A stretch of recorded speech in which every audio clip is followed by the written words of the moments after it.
আমাদের আজকের আলোচ্য বিষয় কমলাকান্ত ভট্টাচার্য। তাহলে চলো শুরু করা যাক। আনুমানিক 1772 খ্রিস্টাব্দে কমলাকান্ত বর্ধমানের অন্তর্গত অম্বিকা কালনায় জন্মগ্রহণ করেন। তার পিতার নাম মহেশ্বর ও মাতার নাম মহামায়া।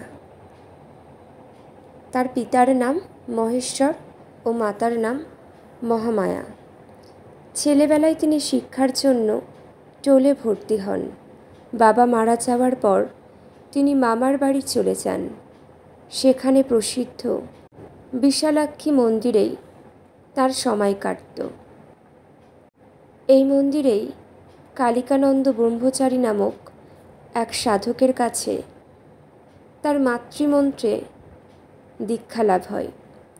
সেখানেই তিনি সাধন বলে মায়ের দর্শন লাভ করেন। মনে রাখবে, সেখানেই তিনি সাধন বলে মায়ের দর্শন লাভ করেন। আর একটা অতি গুরুত্বপূর্ণ বিষয় বলছি, সেটা তোমরা মনে রাখবে। আগমনী বিজয়ার পদে কমলাকান্তের শ্রেষ্ঠত্ব প্রকাশ পায়। এটা মনে রাখবে কিন্তু, আগমনী বিজয়ার পদে কমলাকান্তের শ্রেষ্ঠত্ব প্রকাশ পায়।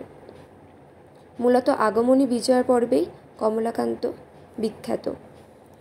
তার এই পদগুলি যেমন আখ্যান নির্ভর, তেমনই নাটকীয়তায় ভরপুর।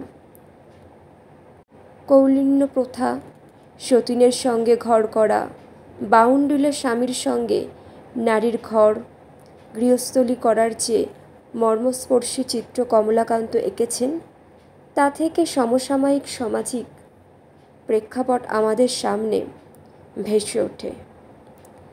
সাধকরঞ্জন নামে কমলাকান্তের একটি বিখ্যাত কবিতা গ্রন্থ আছে। আমরা এবার জেনে নেব কমলাকান্তের বিখ্যাত পদগুলি। চলো জেনে নেই। আমি কি হেরিলাম নিশি স্বপনে, গিরিরাজ অচেতনে কত না ঘুমাও হে। পরবর্তী, ওহে গিরিরাজ গৌরী মান করেছে। আর একবার বলছি, ওহে গিরিরাজ গৌরী অভিমান করেছে।